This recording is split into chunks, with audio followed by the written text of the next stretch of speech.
Today in Taiwan, people from all walks of life are choosing to be stung by bees, often dozens of times in one sitting. Shorong Chen is battling multiple sclerosis, a disease which slowly causes the body's nerves to deteriorate. For 6 months, I was bedridden. I could not move.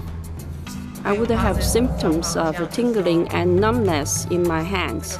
It was excruciating pain. Then Shorong heard about bee sting therapy. For help, she turned to Mr. Cheng Yi Chen, bee sting therapy master, a trained master who has practiced bee sting therapy for 12 years. Every week, Mr. Chen and his assistants treat 200 patients and sacrifice 6,000 honeybees. The results, he says, can be astounding. After 600 bees, you will look 5 years younger than your contemporaries. But can bee stings really help Shorong fight multiple sclerosis? She began an intensive course of therapy, receiving over 200 stings a week for months on end. Honeybees only sting once, and they die soon after. But even separated from the bee, the stinger continues to inject venom into its victim. The body responds with a flood of histamines and white blood cells. And soon the area becomes hot, red, swollen, and itchy. He gives me one sting. I don't even have time to feel the pain before he stings me again, and the pain lasts for 1 hour. Many think it is based on the 5,000-year-old practice of acupuncture, a proven treatment for pain. Although today Mr. Chen sees bee acupuncture as a labor of love, even he once considered it taboo. In fact, like most of us, he was afraid of bees.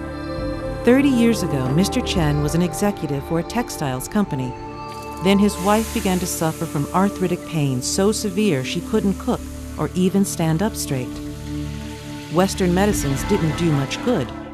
But when she told her husband she wanted to get stung by bees, he thought the idea was ridiculous.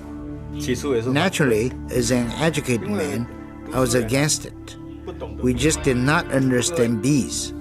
But Mr. Chen completely changed his mind when he saw his wife's sudden improvement.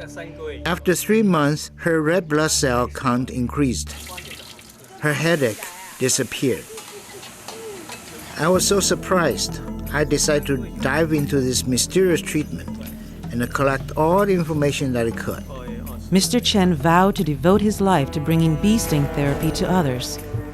After 6 months of bee sting therapy, Shorong Chen has seen a dramatic change. She insists the therapy has relieved her multiple sclerosis and given her a new lease on life. While most Western-trained doctors would likely say her illness is in remission, Shorong is convinced the stings have helped her walk again. It will take years of study before we'll know whether bee stings can relieve arthritis or multiple sclerosis or even the common cold. But whether Shorong's recovery is in her head or her hands and feet, for the first time in more than a year, she feels she can resume living. A therapy most of us would find taboo is allowing her to face the future with renewed hope.